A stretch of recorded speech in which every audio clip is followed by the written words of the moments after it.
والعاقبة للمتقين والصلاة والسلام على سيد الأنبياء والمرسلين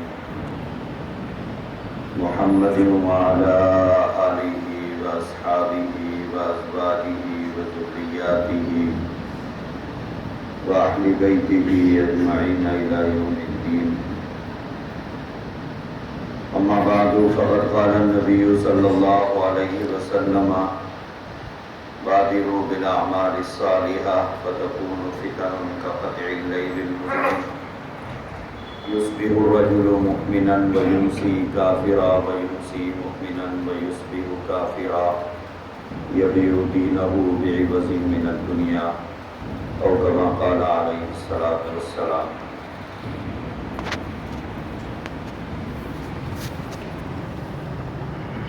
قابل قدر حضرات علماء کرام، محترم بزرگوں، نوجوان بھائیوں اور دوستوں،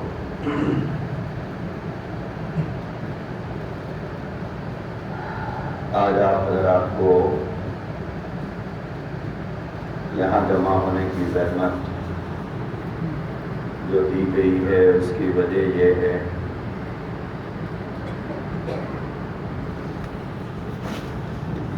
کہ امت مسلمہ کے اندر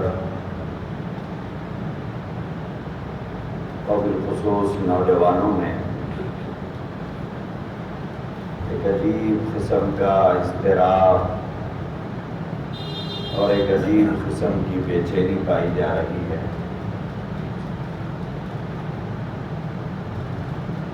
وہ بے چینی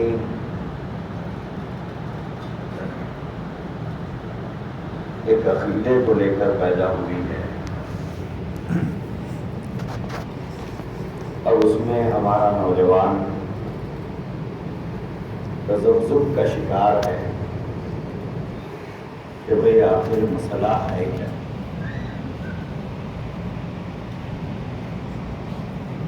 اللہ کے رسول علیہ السلام کی احادیث مبارکہ آپ کے سامنے ابھی پیش کی گئی اور مختلف احادیث سے آپ کو سنائی گئی ہیں. اس میں حضور علیہ السلام نے علامات قرب قیامت میں جو بہت سی علامات اللہ کے نبی صلی اللہ علیہ وسلم نے بیان فرمائی ہیں، اس میں ایک تو حضور نے فرمایا کہ حضرت مہدی کا ظہور ہوگا، اور دوسرے اللہ کے رسول علیہ السلام نے فرمایا کہ حضرت عیسیٰ کا نزول ہوگا. یہ دو بہت اہم منصب ہیں. حضور علیہ السلام کے وصال مبارک کے بعد سے آج تک دنیا کے مختلف حصوں میں کئی بدنصیبوں نے مہدی اور عیسیٰ کا ہونے کا دعویٰ کیا ہے.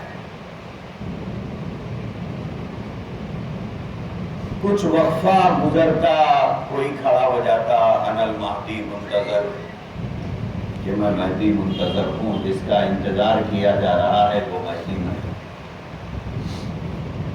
کوئی کہتا ہے کہ جس عیسیٰ کا امت مسلمہ انتظار کر رہی ہے وہ عیسیٰ میں. اور ہماری بدنصیبی یہ ہے کہ ہمارے ملک میں رہنے والی انسانیت کا حال بھی بہت عجیب ہے. اگر یہاں پر کوئی خدائی کا دعویٰ کرے تو اسے بخت مل جاتے ہیں، اگر کوئی نبی ہونے کا دعویٰ کرے تو اسے امتی مل جاتے ہیں، اور یہاں پر کوئی مہدی ہونے کا دعویٰ کرے تو اس کے ہاتھ پر بیعت کرنے والے اسے مل جاتے ہیں. اور ایسے ہی ان کی دکانیں چل رہی ہے اور اپنی آخرت ہم برباد کر رہے ہیں۔ میرے عزیز بھائیوں، بہت لمبا وقت لیے بغیر، بالخصوص نوجوان میرے مخاطب ہوں گے، کیونکہ یہی اکثر اس فتنے کا شکار بن رہے ہیں۔ میرے عزیز بھائیوں، اس وقت میں تفصیل میں جانے کا وقت نہیں، لیکن بہت مختصر سے اس میں ایک مہدی کا تصور شیعوں میں پایا جاتا ہے۔ ایک مہدی کا تصور مہدیوں کے پاس پایا جاتا ہے۔ ایک مہدی کا تصور قادیانیوں میں پایا جاتا ہے، اور ایک مہدی کا تصور ان شکیلیوں میں پایا جاتا ہے۔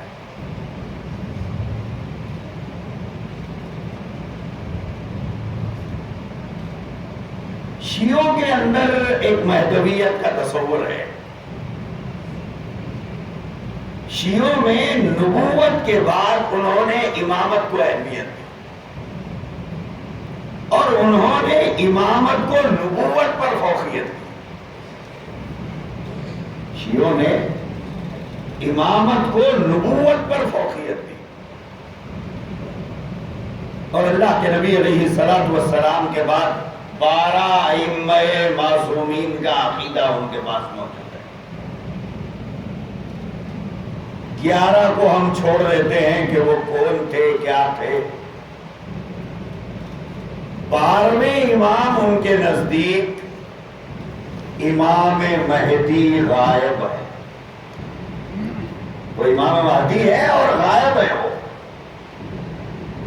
ان کی اپنی کتابوں میں یہ لکھا ہوا ہے کہ 5 برس کی عمر میں امام مہدی اصلی قرآن کو لے کر،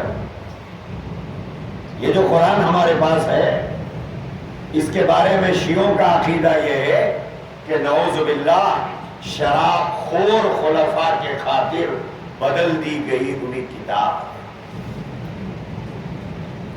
شیعوں کا یہ عقیدہ ہے قرآن کے بارے میں، آپ ان کی کتابوں میں اس کو پڑھ سکتے ہیں کہ انہوں نے 2 الزامات یہاں پر لگائے۔ ایک الزام لگایا حضرات خلفاء راشدین کے اوپر کہ ان کی گستاخ زبانوں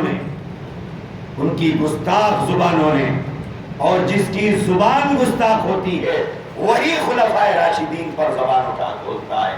لہذا انہوں نے یہ کہا کہ شراب خور خلفاء، یہ جملے انہوں نے شیخین کے لیے استعمال فرمائے، حضرت ابوبکر و عمر رضی اللہ۔ اور دوسرا انہوں نے قرآن کو کہا کہ یہ بدل دی گئی ہوئی کتاب ہے، قرآن کے محفوظ ہونے کا اِنَّا نَحْنُ نَزَّلْنَا الذِّكْرَ وَإِنَّا لَهُ لَحَافِظُونَ، جو اللہ نے فرمایا بالکل اس کے خلاف ان کا عقیدہ ہے کہ قرآن محفوظ نہیں ہے۔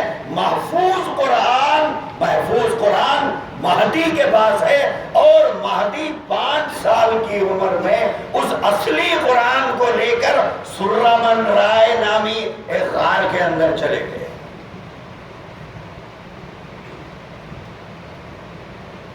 اور 1400 سال سے اسی غار کے اندر موجود ہے، ان کا اپنا عقیدہ ہے۔ اور وہاں سے وہ پیغامات بھیجتے رہتے ہیں۔ ان کے موجودہ جو مذہبی رہنما ہیں ان کو وہاں سے پیغامات وصول ہوتے رہتے ہیں۔ اب کیسا وصول ہوتے ہیں، کیا طریقے ہیں، ہم نہیں جانتے۔ تو ایک مہدویت کا تصور شیعوں میں پایا جاتا ہے، اور ان کے نزدیک وہ مہدی غائب کا کے بارے میں جو کچھ کتابوں کے اندر لکھا ہوا ہے، اگر میں اسے بیان کروں تو 1 گھنٹہ 1.5 گھنٹہ اس میں صرف ہوگا۔ میں ان عقائد کو چھیڑنا نہیں چاہتا۔ تو ان کے نزدیک یہ عقیدہ ہے کہ حضرت مہدی، اصلی مہدی، وہ غار میں بیٹھے ہوئے ہیں، اور قیامت سے پہلے وہ غار میں سے باہر نکلے۔ لہذا ہر چند برس کے بعد ایران کے اندر ایک شخص کھڑے ہو کے اعلان کرتا ہے انا المہدی منتظر، آ گیا میں غار میں سے نکل کے، آ گیا میں غار میں سے نکل کے۔ اب شیعہ کتابوں کے مطابق جو عقائد ان کے ہیں اس میں پرکھ کر اس کو دیکھا جاتا ہے، میچ کر کے دیکھا جاتا ہے کہ اصلی ہے ڈپلیکیٹ ہے، بولے ان کی اپنی کتابوں کے حوالے سے انہیں ڈپلیکیٹ نظر آتا ہے۔ ایسے 3500 افراد ایران کی جیلوں میں بند ہے جو مہدویت کا دعویٰ کیے ہوئے،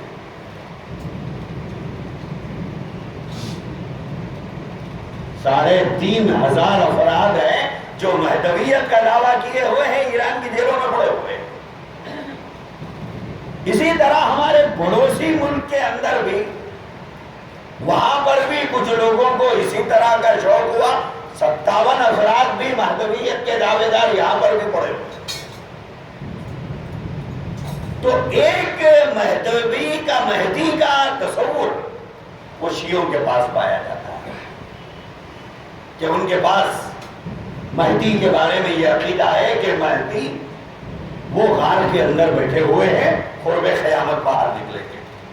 اب باہر نکلنے کے بعد جو کارنامے انہوں نے لکھے ہیں کہ وہ سنا بھی نہیں سکتے، سن بھی نہیں سکتے، ایک مسلمان کی برداشت ختم ہو جاتی ہے، ایک مسلمان کی برداشت ختم ہو جاتی ہے۔ دو باتیں تاکہ شیعہ حقیقت ہمارے سامنے آئے، ہم لوگ نہیں جانتے، بہت سے لوگ ان کے ساتھ بہت دوستانہ تعلقات اور ان کے ساتھ لین دین، کھانا پینا، ساری چیزیں کرتے ہیں۔ ایک دو باتیں میں ان کے بارے میں بتانا چاہتا ہوں۔ مہدی جب غار سے باہر نکلیں گے وہ جائیں گے مدینہ طیبہ، بہت لمبا واقعہ جس کو حضرت مولانا منظور نعمانی رحمۃ اللہ علیہ نے امام ایرانی انقلاب امام خمینی اور شیعیت نامی کتاب میں لکھا ہے کہ وہ حضرت ابو بکر و عمر کو قبروں سے باہر نکالیں گے، قبروں سے باہر نکال کر انہیں زندہ کریں گے اور انہیں زندہ کر کے خلافت کو غبن کرنے کے جرم میں حضرت ابو بکر و عمر رضی اللہ تعالیٰ عنہما کو سزا دیں گے اور ان کے جسموں کو زندہ جلایا جائے گا۔ اما جان حضرت عائشہ رضی اللہ تعالیٰ عنہ کے بارے میں ان کا عقیدہ یہ پایا جاتا ہے کہ زنا کے جرم میں نعوذ باللہ ان کے اوپر حد زنا جاری کی جائے گی۔ مہدی کے آنے کے بعد کا شیعہ تصور یہ پایا جاتا ہے، یہ ایک شیعہ کے اندر مہدوی تصور ہے۔ دوسرا تصور مہدیوں کا ہے، سن 700 ہجری تک، 700 سال تک عام طور پر مہدی کا دعویٰ کرنے والے عرب ملکوں میں پائے جاتے تھے۔ ہندوستان، پاکستان، بنگلہ دیش، ادھر کے ممالک محفوظ تھے، ادھر ہی کے لوگوں کو ضرورت تھی اس عہدے کی۔ سن 700 ہجری کے بعد ہندوستان میں ان دعوے داروں کے پیدا ہونے کا سلسلہ شروع ہو گیا، ان دعوے داروں کا پیدا ہونے کا سلسلہ۔ ان میں سرے فہرست نام آتا ہے محمد جون پوری کا، یہ محمد جون پوری کا نام آتا ہے۔ تو جونپور کے علاقے کے رہنے والے تھے، غضب کی اللہ نے بولنے کی اور علمی صلاحیت دی تھی، اور جب علمی صلاحیتیں کسی کے ماتحت رہ کر پنوان نہیں چڑھتی ہے تو عام طور پر ایسے افراد گمراہی کا شکار ہو جاتے ہیں۔ یہی محمد جونپوری کے ساتھ ہوا کہ انہوں نے مہدی ہونے کا دعویٰ کیا اور ان کے ماننے والے، دلی کے بارے میں تو اطلاع نہیں ہے، ہمارے شہر حیدرآباد میں ایک بڑا طبقہ ہے جو صدیوں سے نسلاً بعد نسل محمد جونپوری کو مہدی مانتا ہوا تھا۔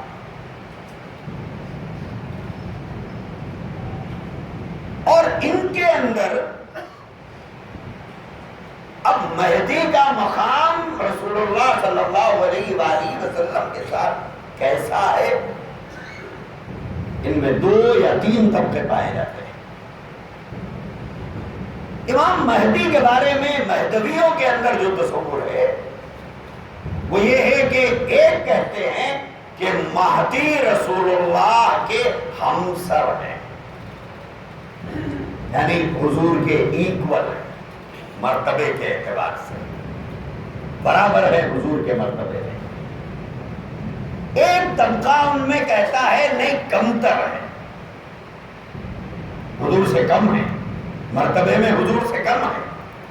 ایک طبقہ ان میں یہ کہتا ہے کہ نہیں، حضور سے برتر ہے۔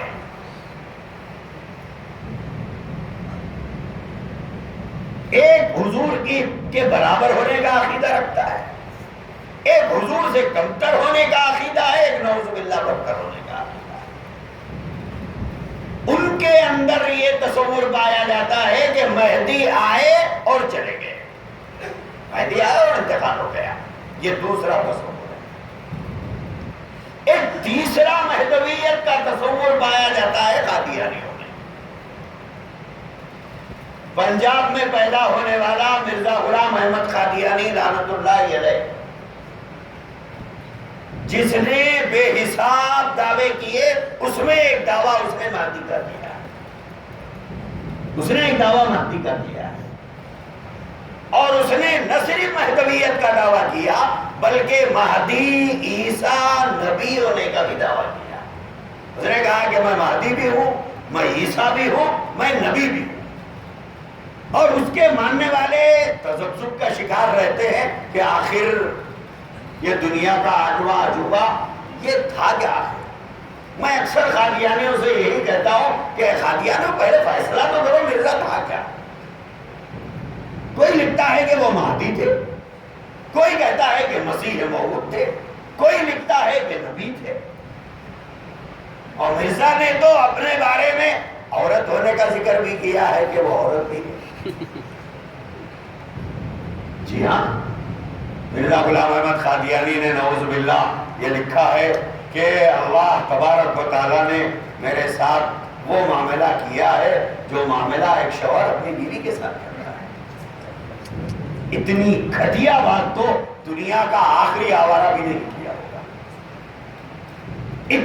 اتنی گری پڑی بات دنیا کے گھٹیا سے گھٹیا انسان میں نہیں کیا جو مرزا غلام احمد قادیانی نے کیا۔ اس نے کہا کہ اللہ نے میرے اندر صفت رجولیت کو منتقل کیا اور اس کے نتیجے میں میں حاملہ ہو گیا، اس کے نتیجے میں میں حاملہ ہو گیا۔ اس کے بعد وہ کہتا ہے کہ اس نتیجے میں 10 مہینے تک حاملہ رہا۔ اچھا ٹھیک ہے بھائی، دنیا کی ساری عورتیں تو 9 مہینے تک حاملہ رہتی ہیں، آپ کا اسپیشل عمل ہے، آپ 10 مہینے تک حاملہ رہے ہیں، نتیجہ کیا ہوا؟ نتیجہ کیا ہوا؟ کہاں ہے وہ بچہ؟ تو مرزا غلام احمد قادیانی کہتا ہے کون پیدا ہوا؟ تو کہتا ہے میں پیدا ہوا۔ مجھے تعجب ہوتا ہے کیا اس زمانے میں پاگل خانے نہیں تھے ہو گے؟ تو میرے عزیز بھائیوں، میں یہ بتا رہا ہوں کہ ایک تیسرا تصور قادیانیوں کے اندر پایا جا رہا ہے۔ وہ کہتے ہیں کہ مرزا صاحب مہدی تھے، کوئی کہتا ہے مرزا صاحب عیسیٰ تھے، گفتگو بات میں کریں گے اس پر۔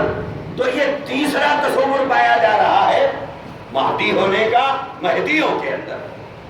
اب ایک چوتھا نیا لیٹسٹ ایڈیشن آیا ہے، ایک جدید ایڈیشن آیا ہے، وہ بہار شریف سے تشریف لایا ہے، دربھنگے کے علاقے کا رہنے والا ہے، اور مرکز بنایا ہے دلی کو پہلا مرکز، دوسرا مرکز اس کا ہے اورنگ آباد۔ دلی میں پہلے اس نے مرکز بنایا تھا لکشمی نگر کو، اور اس کے بعد اب دوسرا مرکز اس کا ہے وہ اورنگ آباد، اور کبھی یہاں رہتا ہے کبھی وہاں رہتا ہے۔ تو یہ لیٹسٹ ایڈیشن جو آیا ہے، اب اس لیٹسٹ ایڈیشن کے اندر یہ بولا جا رہا ہے کہ یہ مہدی بھی ہے یہ عیسیٰ بھی ہے۔ بولے ایک پوسٹ پہ کیا قبضہ کرتے صاحب، فری کا ہے، بولے دونوں لے لو، دونوں بھی قبضہ کرو، کیا ہونا ہے؟ بولے ایک پہ دعویٰ کروں، کیوں کروں بھائی؟ جب ایک پہ کر ہی رہا ہوں تو دوسرا اپنا مقابلے پہ کیوں چھوڑو؟ بولے دوسرا بھی لے لو۔ تو لہذا اس نے کہا کہ دو پوسٹ بھی خالی ہے، لہذا اس نے کہا کہ انا المہدی انا المسیح، کہ بولے میں مہدی بھی ہوں، میں عیسیٰ بھی ہوں۔ اب اس نے دعویٰ کیا، بہار سے تشریف لایا تھا یہاں پر، کچھ دنوں تک یہ وہ کاروبار کرتا رہا، کوئی کاروبار نہیں چلا، تو اس نے سوچا کہ مذہبی دکان کھول لو، کچھ نہ چلی تو یہ ضرور چلے گی۔ اسی لیے کسی عقل مند نے کہا کہ جب تک بے وقوف زندہ رہتے ہیں عقل مند بھوکا نہیں مرتا۔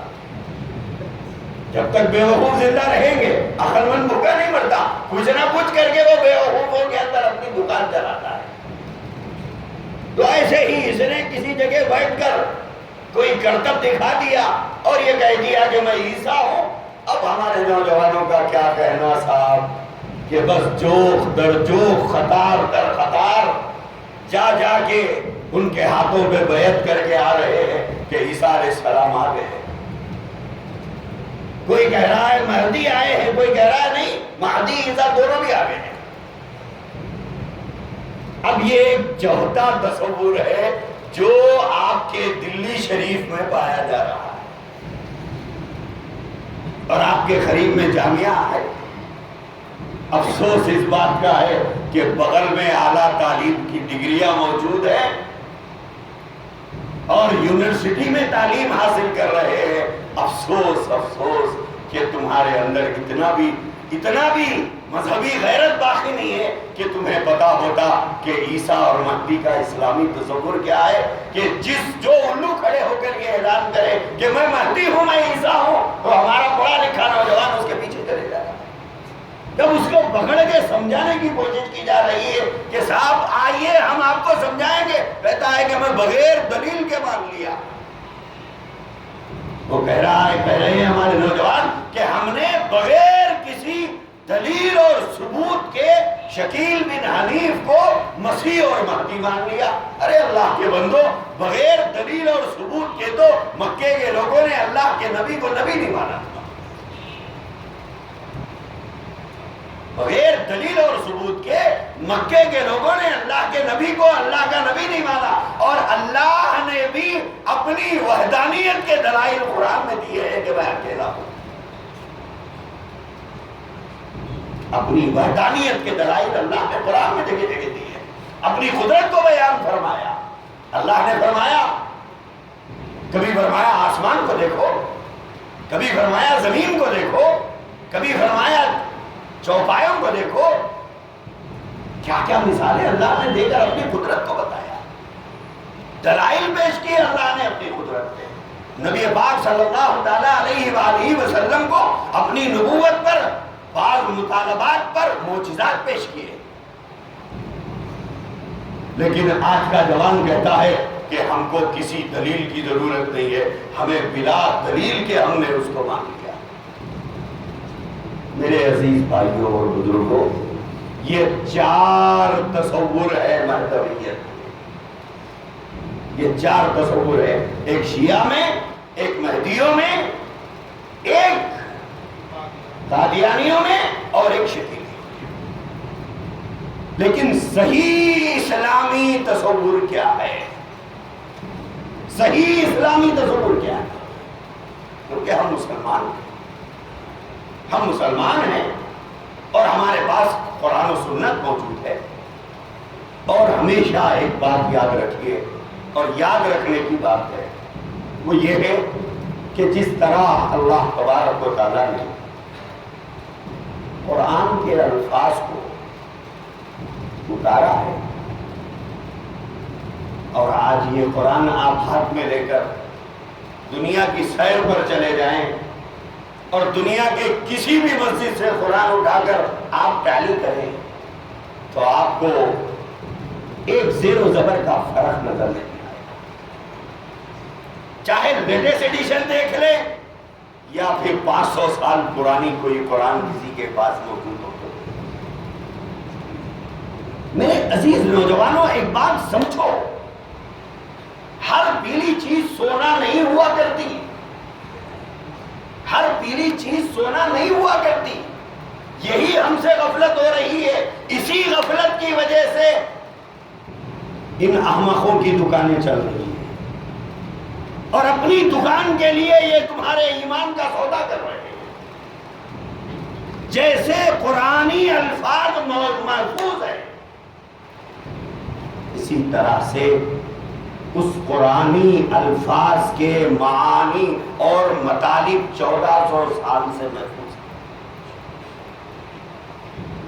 1400 سال سے ان الفاظ کے مطالب تسلسل کے ساتھ ہر صدی کی تاریخ کے ساتھ محفوظ ہے۔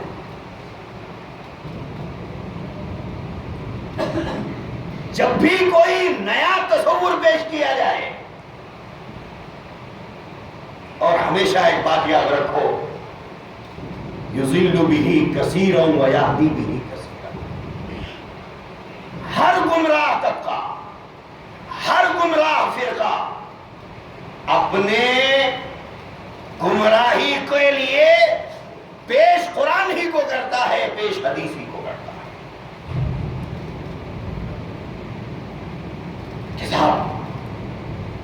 دیکھیے قرآن میں کیا لکھا ہے، قرآن پیش کرتا ہے اور اپنے مطلب کا معنی وہ بیان کرتا ہے، اور ہم قرآن کا نام سنتے ہی ادب سے سر جھکا کے کھڑے ہو جاتے ہیں۔ اللہ کے کلام کی بات کہہ رہا ہے، کیا کہے گا؟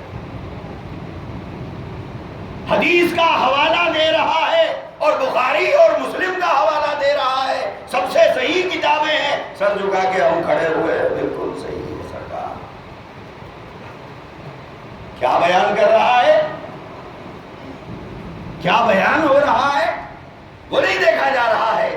میرے عزیز بھائیوں، ایک بات یاد رکھو، اچھی طرح سے یاد رکھو، جیسے الفاظ موجود ہیں، محفوظ ہیں، اسی طرح سے 1400 سال سے امت کے قرآن کے معانی بھی محفوظ ہیں۔ 1400 سال سے امت نے اس لفظ کا کیا معنی امت بیان کرتے ہوئے آ رہی ہے۔ جیسے کوئی آدمی یہ کہے میں اللہ کو تو مانتا ہوں لیکن میں وہ اللہ کو نہیں مانتا جو مسلمانوں کا اللہ ہے۔ میں اللہ کو مانتا ہوں لیکن وہ اللہ جو مسلمان جس اللہ کو مانتے ہیں اس اللہ کو میں نہیں مانتا۔ میرا اللہ ہے لیکن میں قرآن سے مانتا ہوں، لیکن وہ اللہ میرا الگ ہے۔ اگر کوئی کہے میں رسول اللہ کو مانتا ہوں لیکن میں رسول اسے نہیں مانتا ہوں جس کو مسلمان رسول کہتے ہیں، اب سوچئے یہ کوئی تصور ہے؟ آج ہر گمراہ طبقے کے پاس اس کے ایک ہاتھ میں قرآن ہے، ایک ہاتھ میں حدیث ہے، اپنے مطلب کی لے رہا ہے، باقی چھوڑ دے رہا ہے۔ ہمیشہ ایک بات یاد رکھیں، جیسے قرآنی الفاظ محفوظ ہیں، اسی طرح اس قرآن کے الفاظ کے معانی کی 1400 سالہ تاریخ بھی موجود ہے۔ اب ایک الو اس تاریخ سے ہٹ کر اور 1400 صدیوں سے امت کا جو تواتر ہے معانی کے بارے میں، اس تواتر معنوی سے ہٹ کر اب ایک الگ معنی پیش کر رہا ہے، تو اس الگ معنی کو اور اس کو دونوں کو برابر کر دیا جائے گا۔ کیوں؟ آپ کوئی نیا معنی بیان کر رہے ہیں۔ یہ ایک بات اگر ہمارے نوجوان ذہن میں رکھ لے تو آج جس طرح جامعہ ملیہ کے کئی سو نوجوان شکیل کی گود میں جا کے پڑے ہوئے ہیں، یہ نہیں پڑے رہتے، یہ نہیں پڑے رہتے، یہ گمراہ نہیں ہوتے اور ایک غیر نبی کو نبی کہہ کر کفر اختیار نہ کرتے۔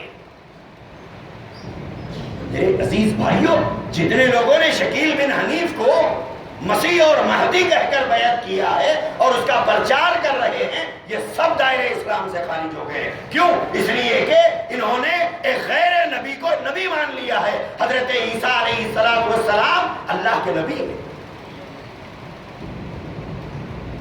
اور انہوں نے شکیل بن حنیف کو عیسیٰ کہہ دیا۔ تو میں یہ عرض کرنا چاہ رہا تھا کہ 1400 سال سے قرآن کے الفاظ جیسے محفوظ ہیں، ایسے ہی 1400 سال سے قرآنی آیات کے مفاہیم بھی محفوظ ہیں کہ بھئی اہدنا الصراط المستقیم کا مطلب قرآن کریم کے ان الفاظ کا 1400 سال سے امت کیا معنی سمجھتے آ رہی ہے۔ صراط الذین انعمت علیہم کے 1400 سال سے امت کیا معنی بیان کرتے آ رہی ہے۔ اللہ الصمد لم یلد ولم یولد کا 1400 سال سے قرآن کے ماننے والے اس کے کیا معنی سمجھتے آ رہے ہیں۔ جیسے الفاظ محفوظ ہیں ایسے ہی معنی بھی محفوظ ہیں۔ اگر کوئی لیٹسٹ ترجمہ کر رہا ہے، بولے میرے دماغ میں تو یہ آ رہا ہے، آپ کا دماغ میوزیم میں لے جا کے رکھیے، لوگ دیکھنے آئیں گے، یہاں کوئی کام آپ کے دماغ کا نہیں ہے، یہاں دماغ نہیں دل دینا پڑتا ہے۔ یہ دل کو لٹانے کی دنیا ہے، یہ دماغ لڑانے کی دنیا نہیں۔ تو میں یہ بات عرض کرنا چاہ رہا تھا کہ یہ 4 تصورات ہیں، اور ہمارا نوجوان یہ کہہ رہا ہے کہ ہم کو دلیل کی ضرورت نہیں ہے۔ میرے بھائی، خدا نے اپنی خدائی کے دلائل پیش کیے، رسول اللہ نے اپنے امت کے اپنی نبوت کے دلائل پیش کیے ہیں، اور قرآن کریم میں ایک نہیں کئی انبیاء کے معجزات کا اللہ تبارک و تعالیٰ نے ذکر فرمایا۔ یہ سب معجزات کیا تھے؟ ان کی نبوت کے دلائل تھے۔ میرے عزیز بھائیوں، حضرت مہدی کا جو اسلامی تصور ہے، وہ اسلامی تصور کیا ہے؟ ابھی مولانا نے آپ کے سامنے بیان کر دیا۔ اللہ کے نبی نے پوری وضاحت سے بیان فرمایا، ہوا عطرۃ منی۔ انہوں نے فرمایا کہ مہدی جو ہوں گے یہ ضرور ہوں گے، مہدی ہوں گے، اس میں کوئی شک نہیں۔ لوگ کہتے ہیں کب آئیں گے، ابھی کب آئیں گے، اب نہیں آئیں گے تو کب آئیں گے؟ اللہ کے نبی نے آپ سے وعدہ کیا تھا، آپ کا نام لے کے بولا تھا کہ آپ جب پیدا ہوں گے تو جب مہدی پیدا ہوں گے۔ کوئی وقت متعین کیا گیا تھا؟ نہ وقت متعین کیا گیا، نہ آپ کے زمانے میں مہدی کے آنے کا وعدہ کیا گیا۔ یہ کہا گیا کہ مہدی قرب قیامت آئیں گے، کب آئیں گے نہیں معلوم، کب آئیں گے وہ تو اللہ جانتا ہے۔ اب نہیں آئے تو کیا آپ دعویٰ کر دیں گے؟ مکان خالی ہے، مکان والا نہیں ہے، اب آپ نے انتظار کیا، روز صبح اٹھ کے دیکھ رہے ہیں آئے کیا نہیں آیا، 1 دن دیکھا، 2 دن دیکھا، 15 دن دیکھا، مہینہ دیکھا، سال دیکھا، ارے بھائی اب نہیں آتا، بھائی میں خود مکاندار بن جاؤں گا۔ آپ جا کے مکان میں فیملی کو لے کے اتر گئے، بولے میرا مکان ہے، اور بازو والوں سے بول رہے صاحب میرے کو آج سے مالک مکان بول دو آپ، اس لیے کہ یہ مکاندار اب نہیں آتا، میں 1 سال سے اس کا انتظار کر رہا ہوں۔ یہی کچھ صورتحال ان شکیلیوں کی ہے۔ یہ سوال کر رہے ہیں اب نہیں آئیں گے تو کب آئیں گے؟ اللہ کے نبی علیہ الصلوۃ والسلام نے حضرت مہدی کے ظہور کے سلسلے میں یہ فرمایا، حضرت مہدی کا ظہور ہوگا، لیکن کب ہوگا نہیں معلوم، کب ہوگا۔ اب کوئی آدمی یہ کہے کہ صاحب قیامت کب آئے گی، بولے میں دنیا سے بیزار ہو گیا، اور ابھی اگر میرے زمانے میں ہی اگر قیامت آ گئی تو جلدی مریں گے اور جلدی جنت میں چلے جائیں گے، اب یا مرو کیا، پھر برسوں خبر میں رہو کیا، اور اس کے بعد انتظار کرو کیا۔ بولے تعصب کہاں ہوتا صاحب، 1400 سال سے قیامت کا انتظار امت کر رہی ہے، بولے اب نہیں آئے گی تو کب آئے گی؟ یہ کوئی سوال ہے؟ بس ایسا ہی کچھ سوال ہے حضرت مہدی کے بارے میں، اب نہیں آئے تو کب آئیں گے؟ میرے بھائیوں، اتنی بات یاد رکھو نوجوانوں، حضرت مہدی آئیں گے، حضرت مہدی آئیں گے، لیکن ایک بات اچھی طرح یاد رکھو، حضرت مہدی آئیں گے، حضرت مہدی کا ظہور ہوگا، مگر ہندوستان کبھی نہیں آئیں گے، یہ بات یاد رکھو۔ یہ بات یاد رکھیے، حضرت مہدی ضرور آئیں گے لیکن ہندوستان نہیں آئیں گے، یہ پکا، کیونکہ ان کے جو رولز بتائے گئے وہ رولز میں ہندوستان شامل نہیں ہے۔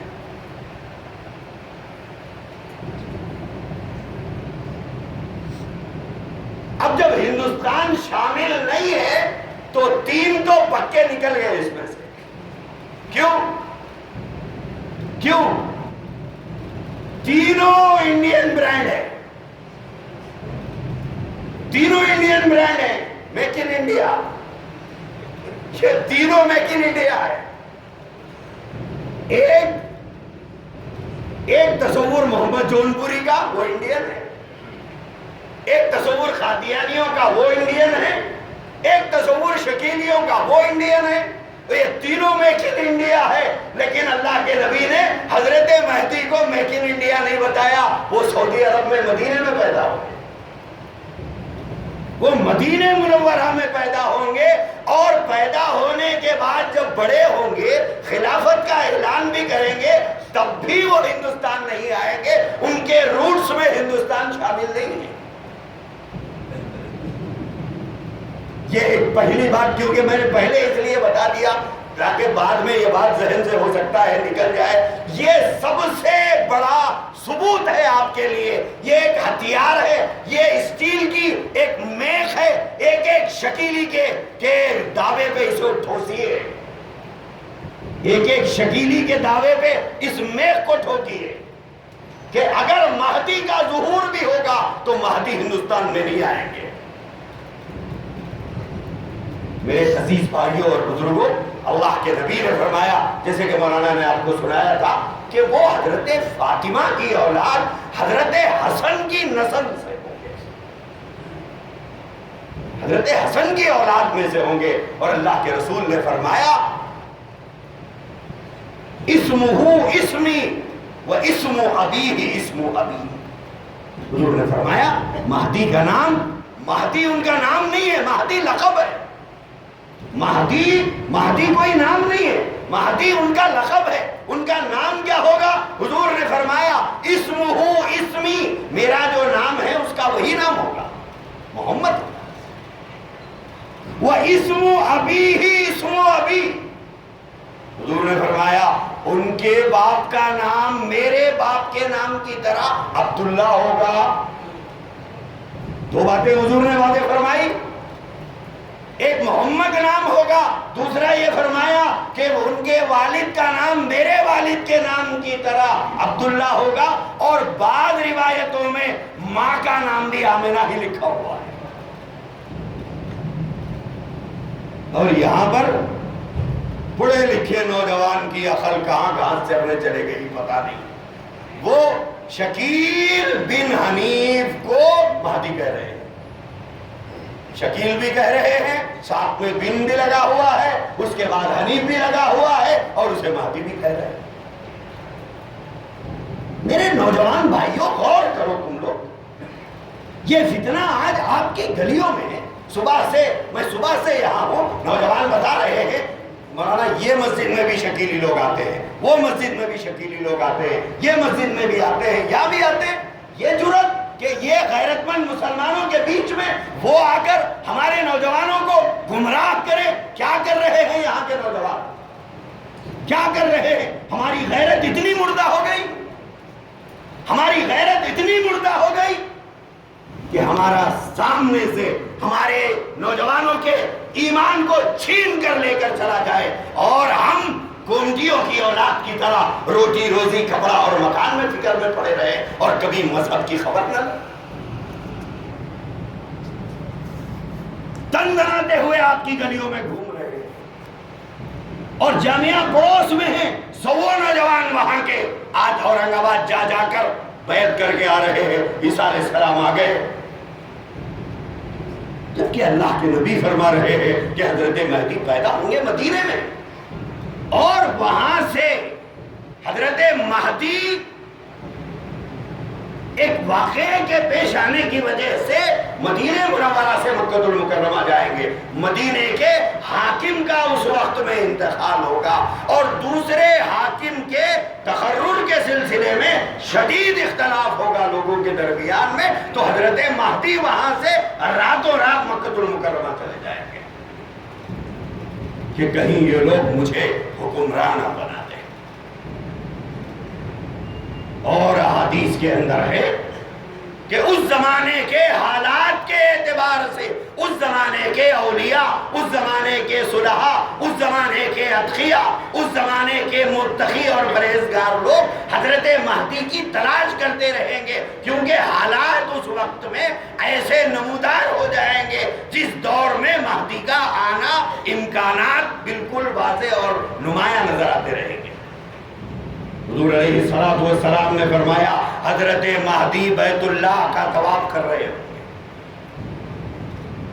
حضرت مہدی بیت اللہ کا طواف کر رہے ہوں گے۔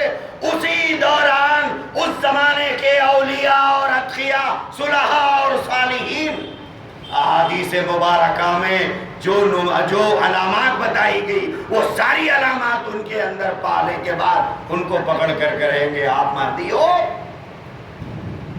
وہ انکار کر دیں گے، وہ انکار کریں گے، ہاتھ چھڑا کے نکل جائیں گے، کہیں گے نہیں۔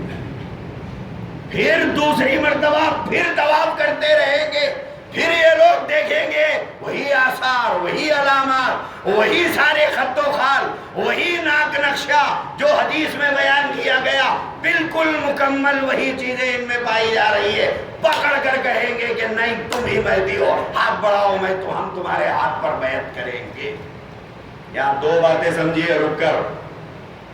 ایک بات اللہ کے نبی نے یہ بیان فرمایا کہ حجر اسود اور مقام ابراہیم کے بیچوں بیچ جن لوگوں نے حج کیا ہے، بیت اللہ کی زیارت کی سعادت جنہیں ملی ہے، وہ جانتے ہیں کہ حجر اسود اور مقام ابراہیم کے بیچ کتنا فاصلہ ہے۔ اس دوران، اس درمیان میں حجر اسود اور مقام ابراہیم کے بیچوں بیچ جب حضرت مہدی پکڑے گئے ملیں گے، وہاں پر ان کو پکڑا جائے گا اور کہا جائے گا کہ نہیں آپ ہی مہدی ہے، انکار کر رہے ہو۔ اس کے بعد ان کے ہاتھ پر بیعت کیا جائے گا۔ ایک تو مہدی کے ہاتھ پر پہلی بیعت جو ہوگی وہ مقام ابراہیم اور حجر اسود کے بیچ میں ہوگی، لکشمی نگر میں نہیں، لکشمی نگر میں نہیں، اورنگ آباد میں نہیں، اور دلی کے تہخانوں میں نہیں، بالکل علل اعلان۔ بعض روایتوں میں یہاں تک ہے کہ حضرت مہدی کے ہاتھ پر جس وقت میں بیعت ہوگی ایک بادل کا سایہ اوپر ہوگا، اور بعض روایتوں میں یہاں تک ہے جس وقت میں یہ صلحاء اور صالحین، اتقیاء اور اولیاء ان کے ہاتھ پر بیعت کر رہے ہوں گے، غیب سے ایک ندا، ایک آواز آئے گی، ھذا خلیفۃ اللہ، یہ ہے اللہ کا خلیفہ۔ وہاں پر بیعت ہوگی۔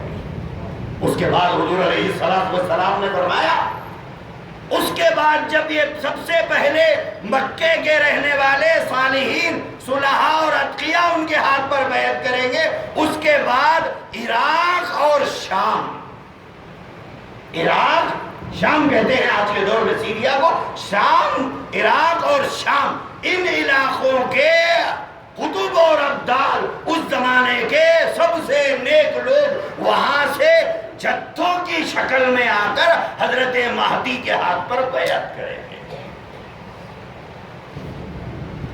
ایک بات۔ دوسری بات حضرت مہدی کے بارے میں یہ ہے کہ اس بیعت کے بعد حضرت مہدی وہاں سے نکل کر مدینہ طیبہ جائیں گے، رسول اللہ صلی اللہ علیہ وآلہ وسلم کے روضے اقدس پر حاضری دیں گے، سلام کریں گے، پھر وہاں سے حضرت مہدی نکل کر ملک شام جائیں گے، ملک شام جائیں گے، دمشق جائیں گے۔ لمبا واقعہ ہے، سارا واقعہ میں درمیان کا چھوڑ دیتا ہوں کیونکہ مجھے حضرت عیسیٰ پر بھی کچھ کہنا ہے، تو درمیان کے سارے واقعات میں چھوڑ دیتا ہوں۔ لگ بھگ 7-8 سال کا درمیان کا وقفہ ہے۔ وہ سارے واقعات میں چھوڑ دیتا ہوں۔ حضرت مہدی کے دور کے اندر جب حضرت مہدی قسطنطنیہ میں ہوں گے، اس وقت میں ان کو خبر ملے گی کہ دجال کا خروج ہو گیا ہے، دجال نکل گیا ہے۔ حضرت مہدی دجال کی خبر سن کر قسطنطنیہ کی جنگ کو چھوڑ کر ملک شام کی طرف آ جائیں گے۔ ملک شام کی طرف آ کر حضرت مہدی دجال سے مقابلے کی تیاری شروع کریں گے۔ ابھی تیاری چل ہی رہی ہوگی کہ ایک دن فجر کی اذان ہو جائے گی،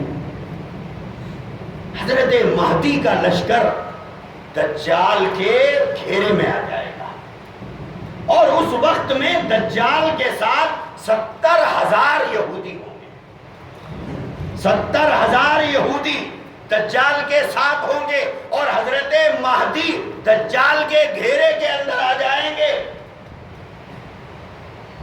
اور حضرت مہدی فجر کی نماز کے اذان کے بعد مسجد میں موجود ہوں گے، اور فجر کی نماز کی اقامت کہی گئی ہوگی، فجر کی نماز کی اقامت بھی کہی گئی ہوگی۔ اس کے بعد